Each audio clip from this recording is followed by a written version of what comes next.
Hi, Dr. Red. Thank you for joining us today on our podcast. How My are things? pleasure. Things are fabulous. There's so many amazing things going on at the moment. We've got a lot of political work to be doing, but there's a lot of wonderful public gatherings, and I think even though COVID's kind of still with us, but that whole thing of not being able to be together is now everyone's gone boom, and there's so many opportunities for people to be together, which I think is great. And I've got my Dance Skaters Association t-shirt on today. I can see that. So lovely. Yeah, bit of 70s action happening. We love that. I know, roller skating. There's a roller skating like 80s revisited event somewhere in Sydney happening over, I can't remember where, in the next month or so. But yeah, look, it's all coming back. I loved roller skating. Bring it on, I say. In Excess had a great song about roller skating, which I didn't know. A guy sent it to me the other day, and of course there's Xanadu. So let's all get our roller skates on. Oh yeah, and how good was Xanadu and Olivia Newton-John? Brilliant. Just brilliant. Excuse my cough there for a second. We're going to talk about today, Paula. I know, all very Xanadu, isn't it? It is. Now what we've firstly, what we've been doing, Dr. Ed, and I know you've met with us before, is can you share with us your journey into early learning? Well, so I started as an untrained assistant, as we were called back in the old days, in the late 80s. And then I went and did what was then called an associate diploma. And that was just after the Certificate 3. So that was the third iteration of the Certificate 3, which is now the diploma. And then I worked on my huge diploma wages for a number of years. But I always wanted to go to university. So I saved up and I got a job in this little preschool at Wallara Kindergarten, and it actually paid teachers' wages for diplomas. So you were lucky. It was very well paid, and everybody was qualified. The lowest qualification was mine, which is a diploma. It was an incredible learning environment, and I got connected up with a lot of people. And then I started my degree, so I did my undergraduate, and I'd always struggled a bit with writing and reading and stuff, even though I was always flowery and poetic and creative with language, but reading and writing academically was not my jam. And I went to university and found out I had some learning difficulties, a thing called synesthesia. And and because my lecturers were saying your work looks terrible, but you're in the class, you're so engaged, you're so enthusiastic. And then the disjunct was identified, and then I found out I was a genius. Never too late. Yeah, so then I went on and I did my honours degree, which was beautiful. And because I got a first class honours, I was able to go straight into a PhD, which was incredible. I never, ever saw myself doing any kind of education like that. And I got to do it in such a heyday with the most incredible people. And yeah, then I went on to do a postdoc and travelled around with incredible people. I fell in and out of love with the Academy for a range of reasons. I'm incredibly grateful to everybody who I got to work with. But I guess it was a professor in the US who said to me that, she goes, Reg, you're the in-between space between the Academy and between practice, so the bringing together of stuff. And there were a few people like that. Glenda McNaughton was one of the people who led the way for teachers like me who wanted to do that research, and she encouraged and grew a lot of us. And then it's just history in the making, and here we are. And now instead of writing books, I'm still writing books, but I'm writing books, but I'm also writing musicals as a form of musical development. Yeah, Louise Dorrit, my favourite dynamic dramaturgical thespian, she always does a song at the end of her fabulous professional development, and music and drama is everything for her. And she's had fabulous Madame Zelda for all those years. And once she said to me at a conference, let's do a song. And I said, sure. And then we did it, and it was so funny. And then our whole relationship was playing with the national quality framework, working towards and exceeding and this and that. And we used to put these posts on Facebook. I'd go to her house for a visit and I'd write a report based on the national quality standard. And everybody would start chiming in, and there was this discussion about should you wear shoes, should you not wear shoes. So quality area 2 got done over. And people were just saying they loved this playful, funny stuff that we were doing because they learnt more about the EYLF and the national quality standard. And I said to Lou, let's do a musical.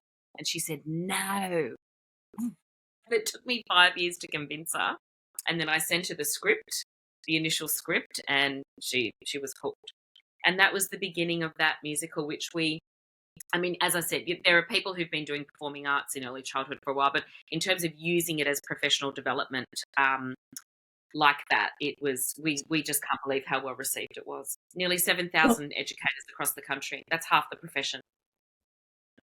Yeah, it's amazing. Oh, I saw it, one of your last ones, I think it was. And I although I'm not an educator in the sector, I've been in the sector from a software perspective for about 15 years. So for me, even I learned things from it about, the difficulties, and it's helped me in my role understand. It was a brilliant musical. I'm looking forward to the next one. Yes, we must talk about that. But thank you for such a beautiful appraisal, Paula. I'll tell Louise Dorrit that, because I think that whole thing of not just what the musical was, but what did the musical do? And you, as a person who's working in software and systems, says the musical actually helped me in the early childhood profession. Our hearts explode. We're so grateful every time we hear something like that, because it was amazing. And I actually tell people who are not an educator as such, my peers, that it's something that they should see as well, because it opens up your world to what it's like in the centre, and the difficulty of those assessment and ratings and the NQF and doing all that, plus that job you're doing and trying to work that out.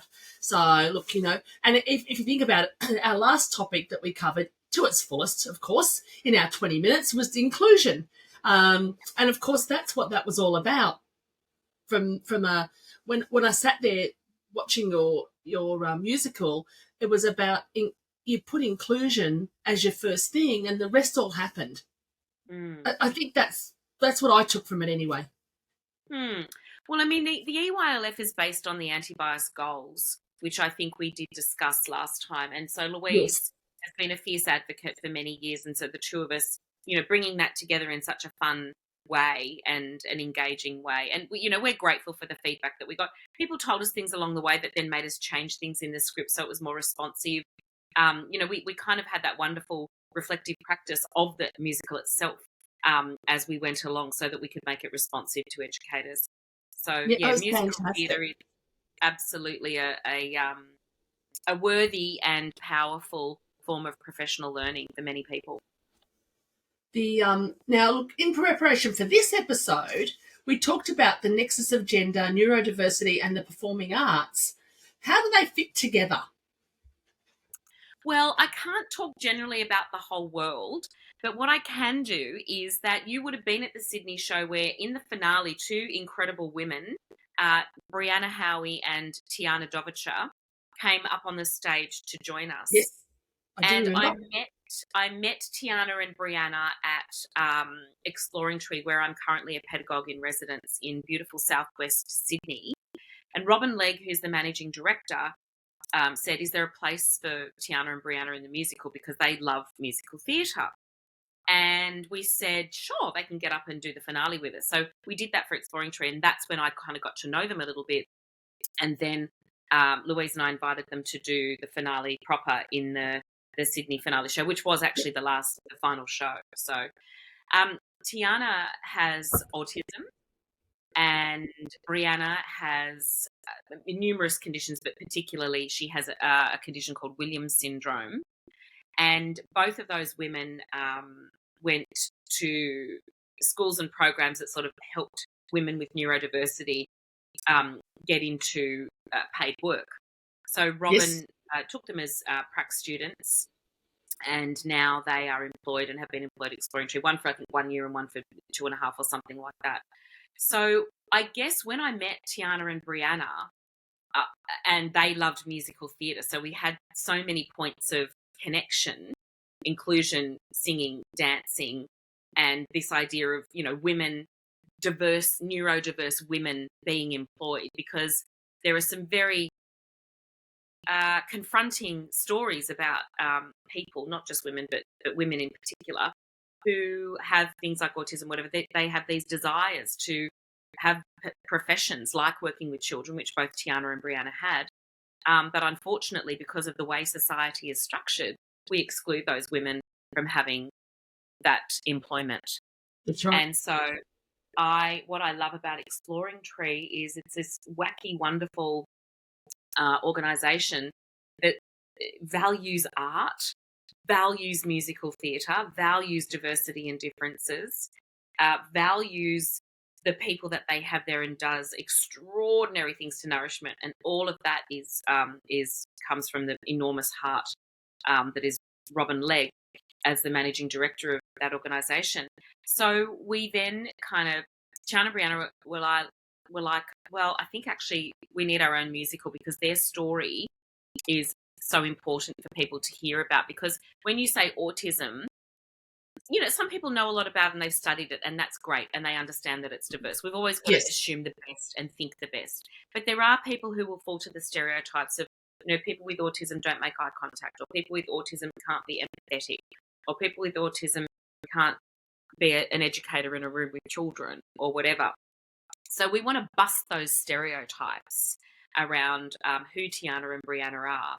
So the musical, it's called Inclusion, the Musical, and it tells their story about growing up, and then it tells the story about them being educators. And then there's a piece in the musical that is actually, the whole thing is professional development, but then there's a piece in the musical that speaks to the new EYLF, and they're looking at the frameworks that they're using to engage in reflective practice in their classrooms.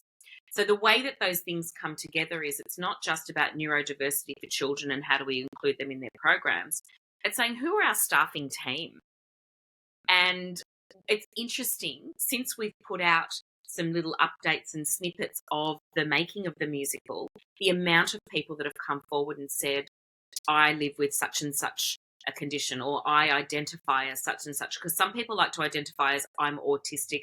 Other people like to identify as I live with autism, or I have autism. So there's even diversities and differences in how people identify with the diagnosable conditions that they have. So there's a couple of things that are really important about this, Paula, and neurodiversity is sort of in fashion, you know what I mean? Like gender diversity, and, it's the thing that we're talking about. I guess when we say neurodiversity, we can't say that Tiana and Brianna, and myself with my synesthesia, are neurodiverse. The term people use is neurodivergent and neurotypical. And whilst those words help us understand divergence and typical, I think looking at neurodiversity as everybody's included in that is a better way to look at it. Otherwise, you're still setting something up against here's normal and here's different. And that's not what we want. And if you look at the world as a whole, I think every one of us is neurodiverse. I don't think and then, like you said, the neurotypical is the majority of us, maybe. You're the expert here, but that's how I sort of see it from my perspective, is that I don't think any of us are particularly free of neurodiversity. That's right, and it's not a negative thing. It's wonderful. It's another example of diversity and difference. But I guess what happens is, if you're neurotypical, you're more likely to be employed in early childhood. If you're neurodiverse, you are less likely. So the message, the advocacy piece here is, and Brianna, these are Brianna's words, and I quote them, as she says, inclusion, the musical, is important to me because I live with Williams syndrome, and I know what it feels like to be excluded and included, and I want everybody to feel like they can be included. So speaking as a person, and it's also to people like me, I've spoken on behalf of cultural groups for a long time, but I think it's really important to have people speaking for themselves. And so all my books over the years have been educators writing their own stories. This particular musical is women telling their own story. And so what could I bring to that relationship? I could bring to it that I could construct a musical. I could bring to it that I could bring them an audience. We're also working with the wonderful Benny Thatcher, who is an ARIA-nominated children's musician, and he's also an early childhood educator. So he is Wow. absolutely brilliant. He's been orchestrating the songs and helping us co-compose, essentially. So the four of us have been working together, and it's just been so amazingly delightful, and we can't wait. Some of the songs, Tiana wants to hear one of them in a German nightclub, which is our Google song. We're hoping to get Google on board. If you know anyone who works at Google, drop us a line because we need some contacts. Well, hopefully there's someone in our audience that does. Yeah. Anyone connected with Google, please reach out, because we've got this fabulous song, which I can play you a tiny bit of. Yes. That is all about, hey Google. Wow. It's a very uplifting musical. It is a form of professional development for early childhood people. So if you want to come and learn about inclusion, it's a great way to do it. It has stories about diagnosis. It has stories about how to engage with people. It has strategies for engaging. It has examples of how those women are working and what they're doing with children. They are now doing quite a lot of professional development with me. So we're giving a keynote at a conference together, for example, after the musical. So Tiana and Brianna and I are working very closely together. So it's not just his musical about two women who are different. It's his three women who work together really well, and we're now doing a lot of professional development because we've got good stories to tell and we've got really creative ways to be able to do them. Yeah, and if you think, this leads me on to our next discussion, Dr. Red, is what you're talking about then sounds like a very much a tailored fit for children belonging, being and becoming in the early years learning framework. Would that be right to say that? Absolutely.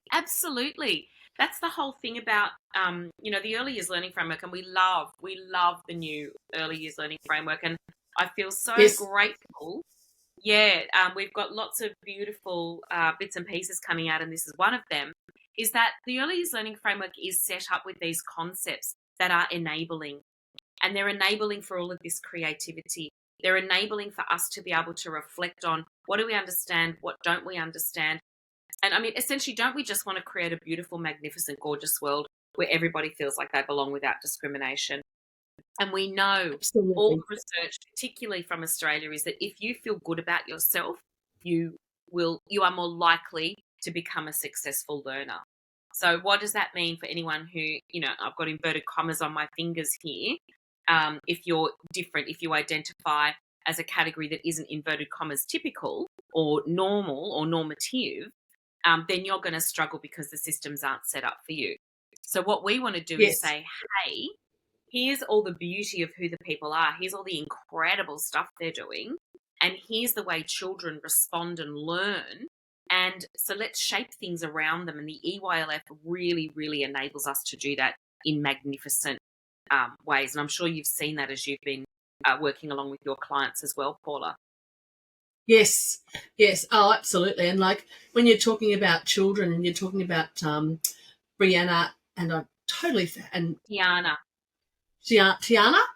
Tiana, I wanted to say that right, is that whole message to children coming through. It is okay. We're all okay to do what we want to do and be part of that good world that you're talking about.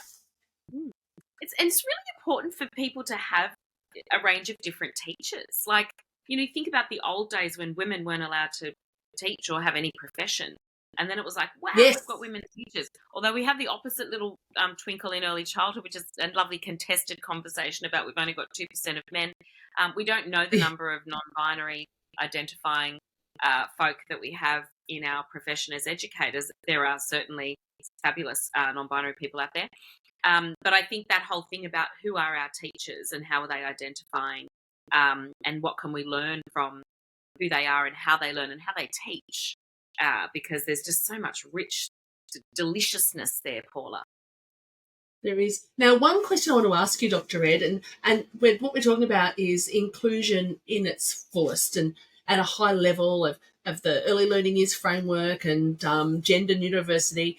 If I'm in a centre and I'm an educator or an owner is there a recipe, like a 4-step approach to, okay, how do I do this? Because it's not actually something we just do and then not do. We need to just do, right? Is that? Look, I'm not a great fan of a 4-step recipe, to be honest. But what No, that's okay. And partly that's because there is a huge anti-intellectual movement in early childhood that we whittle everything down to tips and tricks and stuff. And I worry about that because it's actually a very complex, beautifully complex profession, and it requires lots of lovely, lovely, fabulous thinking.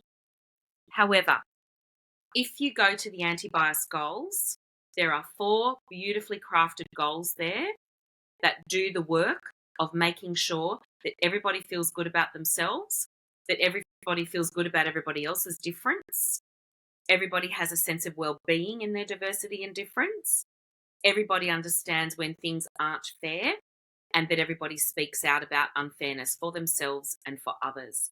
And so those goals essentially are what the EYLF outcomes were originally based on and are still based on.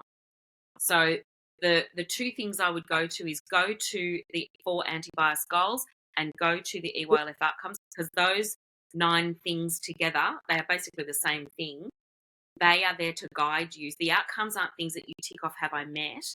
The outcomes are things to guide you to say, if we want children to be fabulous, successful, magnificent learners, then we need to make sure that they feel great about themselves. There's just no other way about it. And so that would be my advice, not just for inclusion, but for everything and everyone. That's the thing. In fact, Paula, you've just given me a wonderful opportunity here, and I'm very grateful for this. People think that the anti-bias goals are only when you've got somebody that you need to include. They're not. They're for you. They're for me. They're about us including ourselves and learning how to include others on their terms, not on our terms. So all this beautiful stuff is from the anti-bias goals, and it is right the way through the EYLF. Have a look at page 13. Oh, page 13. It used to be page 11 in the old musical. It did ruin my musical, Paula. I'll have words with the government about that. Write them a letter, page 13. But page 13 is so fabulous. And pages 18 and 19, where the principles are, read those. Everything there is saying to you, equity, diversity, difference, all the elements that you need, social justice, sustainability, all of that is how we get to this beautiful experience, enmeshed, ensconced, entwingled experience of inclusion in our centres. Oh, wow. So page 13, 18 to 19. Yes. Spread Fantastic. the love, Paula. Spread the love. Yes. Absolutely spread the love. And I know last time we spoke, you mentioned some books as well. Is it Anti-Bias Approach? Excuse me. Oh gosh, I drank a bit of water so I wouldn't cough, and it made me cough. That's all right. Cut that I've bit got out. the same issue. So yes, there is the Anti-Bias Approach in Early Childhood 4th edition. There is Fair's Fair, How to Tackle Bias in Education and Care Services version 2, which has just come out because it dances with the new EYLF. We have a new book coming out called That Music Book, written by myself, Louise Dorrit, and Benny. We have Anthony Saman and I have a new book coming out called the EYLF Playbook. Oh, fantastic. And we have our wonderful Becoming with Art. So Maria will send you, Magical Maria as we like to call her. Yes, Magical Maria, yes. Magical Maria will send you links to all of those things. Fantastic. So if your listeners are interested in them. We also have a whole lot of beautiful online courses as well that talk about all this kind of stuff. So I'll get her to send you all the links so that if your listeners are interested. That would be brilliant. And look, and while we're on all of this, when's the next musical start date, or is there a time frame it's going to be released? Yes. So Inclusion the Musical will make its debut performance on Saturday the 9th of September at Camden Civic Theatre. So soon. And it's at the Invigorate conference. Yes. So and I'll get Maria to send you those links as well. So the Invigorate that conference, would be the brilliant. program is absolutely amazing. We've got Luke Carroll from Play School. We've got Auntie Dr. Bronwyn Bancroft, incredible Budgelung children's, she's a genius all round, but one of the many things she does as an artist is write children's books. Yes. Arnie Tracy in Bostock, who invented the first acknowledgement of country. Louise will be there. Louise Bushkinder Doug will be there. Anthony and I and Benny Thatcher. So it's quite a full, incredible program in beautiful southwest Sydney, where is my other home away from home. So I live half the time in Marrickville and half the time with my partner in Camden, Gundungurra, Darawal country. Yep. So it's going to be it's the most incredible program. So we hope to see you there, Paula. I'm trying. It's a discussion we're having. Yeah. I may or may not, but otherwise it's on the agenda for next year. Definitely. Well, the musical won't travel in the same way as the other musical, but we're coming by invitation. So if you've got an event that you're having and you would like to have Tiana, Brianna, myself and Benny come and perform Inclusion the Musical, you can contact me and you can send your invitation through to us and we can work it out. Oh wow! So it'd be like a professional development for your team. So a service, a provider, an owner. Probably not a small thing like that. It's probably for like a whole organisation. Yeah. What some centres did last time, like they got 3 or 4 centres together and then did it like that one evening. So that's the way that people can engage with the musical as professional development. Well, I was thinking that. So if you're a centre and you've, especially like regional, where you might have 3 centres in a regional area, all 3 of you can get together. But that's something they can talk to you and Maria about. And how to plan that and reach out to you guys. And you'll share that with us so we can share that with our audience as well, which is fantastic. And now, looking forward, what do you think are the biggest challenges for the sector in the next 2 years, 5 years? Well, look, to be honest, Paula, from a high kind of government level, I think there's great things happening, but I'm so disappointed that Albanese and his government called their bill cheaper childcare. It was such a slight on the profession. Why couldn't they say government-funded education or something, put us in the same realm as schools? So that was very disappointing. So we've got to walk back a lot of that stuff. Well, yes, we have diplomas, we have certificate 3s, we have degrees, we have all this stuff. So I think the perception of who early childhood educators are, so we've got a lot of work to do politically there. On the same hand, there has been a different configuration of funding for us, so that's good. So I think, where do I see us? I see us still struggling, but I am an eternal optimist, Paula, and I always think, find the positives in it and critique it. Critique what needs to be critiqued, but find the positives and try to build up momentum.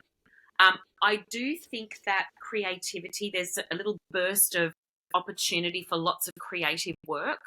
As I said, I'm working with a wonderful organisation in Victoria, ECMS, and the work they're doing is so incredible, creative, interesting. So there's these pockets of deliciousness, deep thinking, wonderful pedagogy, creative approaches to things.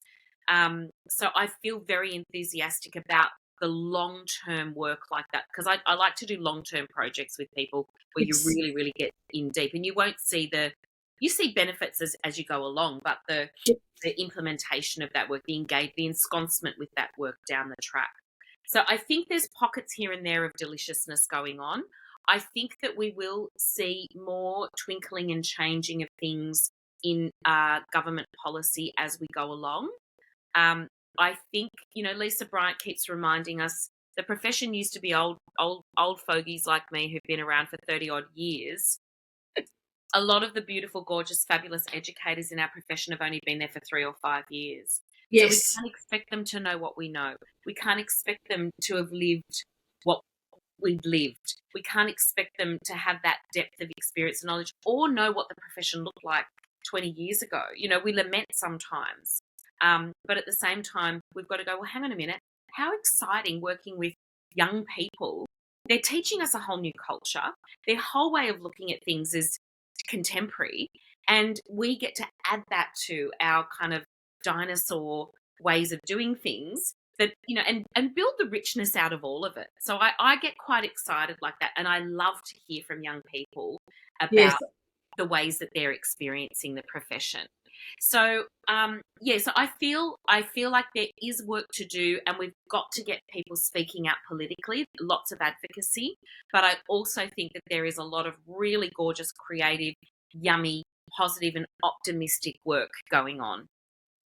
And you can see it. You can see the shift in the language in the last sort of 6 months. But like you said, the young people coming through. I mean, my children, Dr. Red, in their 20s. So that 20-year ago childcare, as it was called, or daycare, or, you know, it was so different to what we do today. And it's, you know, we've come so far. Yeah. And Which it's is people wonderful. like you. And look, but I've had great mentors, Paula, and thank you. That's a beautiful compliment. I received that graciously. I've had beautiful mentors, and, you know, even to the point where, like, what I love about the way that the profession builds and bounces off itself is the work that I get asked to do is, you know, I'm giving a keynote and now people want a musical performance as part of that, or they want some poetry as part of that, or they want to compose a piece of music, or they want some kind of beautiful creative thing. Because, you know, over the last couple of years, people have literally just said to me, Red, can you please come to us and inspire us? Can you lift our hearts? Can you share some of your enthusiasm with us? Can you share some of your sparkle? When people ask me that, I had my own doldrums as well. And I feel so grateful that people see me as a person that can come and do that, because it is always with that, you know, inclusion message. And Paula, I have to say to you and all your beautiful people, I love the way that you reach out for those things, because there are people who don't talk about this stuff and you keep coming back for more of it. And I love that you're keeping that conversation afloat. And the beauty of us being able to work together is it's then crisscrossing all parts of the profession, and they realise that, you know, systemic stuff isn't different from pedagogical stuff, and we need each other, and we Yes. can create really incredible, beautiful things with and for Absolutely. each other as children. And thank you for that compliment. We take that graciously as well.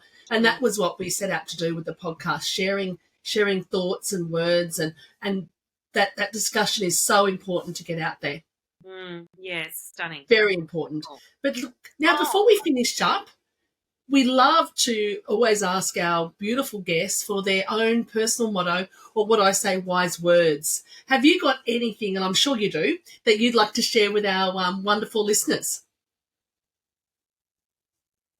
My words of wisdom. What were they last time? I can't remember.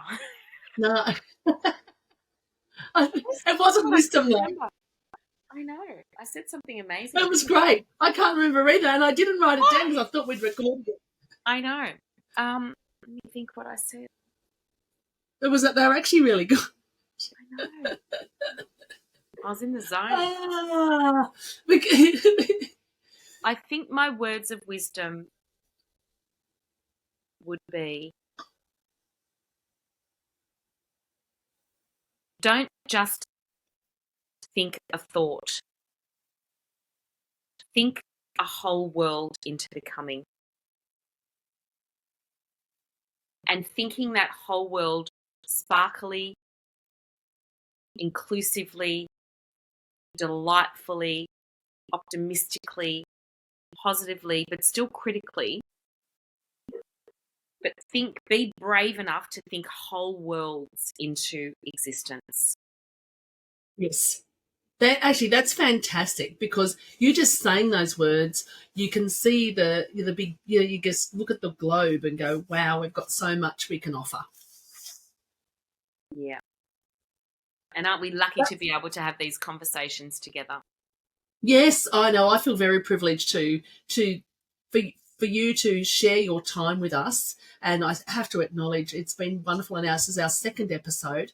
And it's just it's so wonderful to hear how you do what you do. It's brilliant. And I know those in the sector, most of us are visual learners or diverse of some sort. And how you get it together, Dr. Red, is just brilliant. It covers us all. Thank you so much. Thank you so much for your time. I appreciate it. And we will do another one, I'm sure, especially when the inclusion is out. Oh, yes. Absolutely. Yes. That'd be wonderful. Yes, absolutely. Let's plan for that. And in the meantime, we'll share everything that we've spoken about through the podcast this morning, and then we'll talk soon. And you have a wonderful day. You have an absolutely gorgeous day as well. Thank you so much. Thank you, Dr. Red.